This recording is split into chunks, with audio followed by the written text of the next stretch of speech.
Tales of the Sacred Sword. This week's tale asks the question, who are your parents? Those that birthed you, or those that raised you? Episode 26, The Hunt.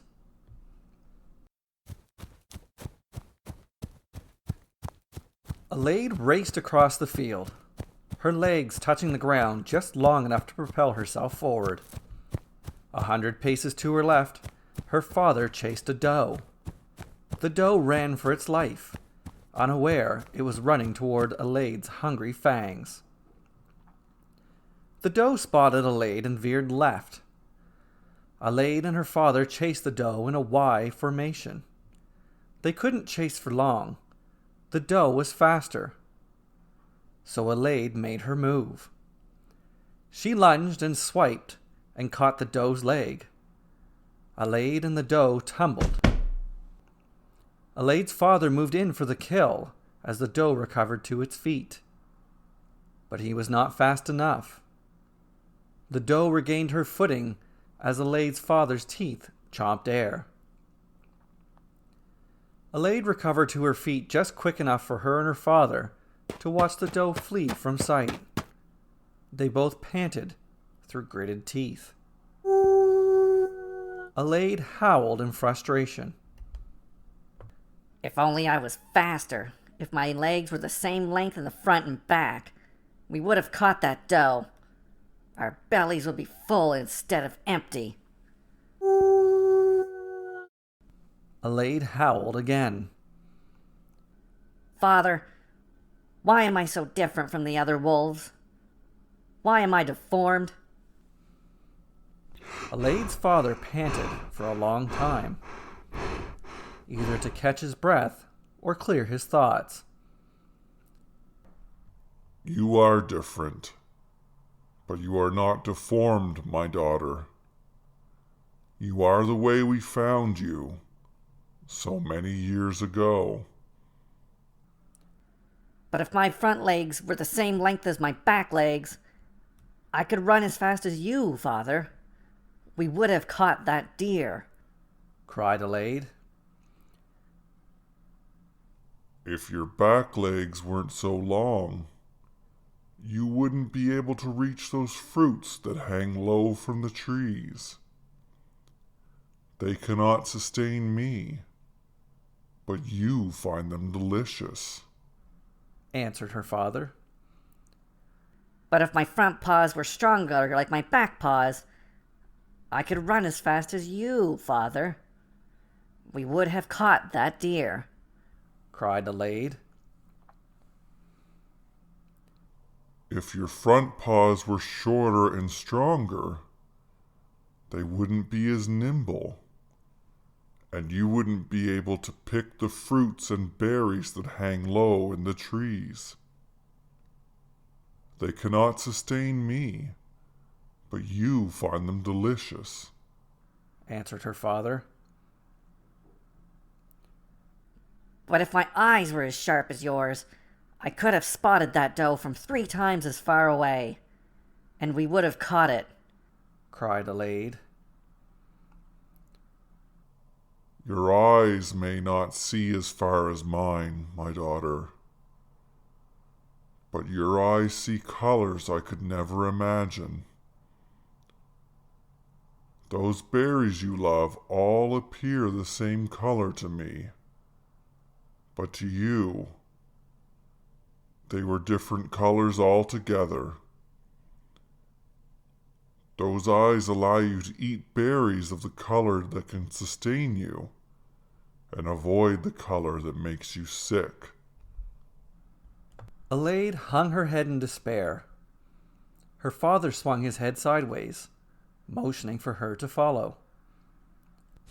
The father and daughter walked for an hour in silence. Through wisdom gained through many years on the hunt, Alade's father knew a long patrol walk along the forest path would calm down his daughter's emotions. She would be reckless and dangerous and ineffective on the hunt until her emotions were in control. Alade's father stopped walking and raised his head as his keen ears picked up a sound. Within a few seconds, Alade heard the sounds as well. No. They were voices. Human voices. Alade and her father hid in the bushes on opposite sides of the forest path. The couple walked the path, approaching them. They were humans, all right. A man and a woman in their early middle years, dressed in well-maintained but inexpensive clothes. Every year, the humans made the wolves' lives more difficult. It was bad enough they expanded their homes and towns, always encroaching and shrinking the wolves' territory and decreasing the count of their prey. In order to survive, the wolves had targeted the humans' livestock as prey. Sheep, cow, and chickens became the new prey. At first, the humans had chased the wolves away. Then, they fired arrows without warning. Alade and her father had lost too many of their pack to the humans' arrows. Alade hated humans. She burst from the bushes. The human couple was shocked. The woman screamed, then the man turned her, and they fled in fear. They ran on 2 legs. Alade gave chase on 4s, her teeth bared in anticipation. She had given chase early. She should have waited a little longer, until the prey was in her trap. But these were humans.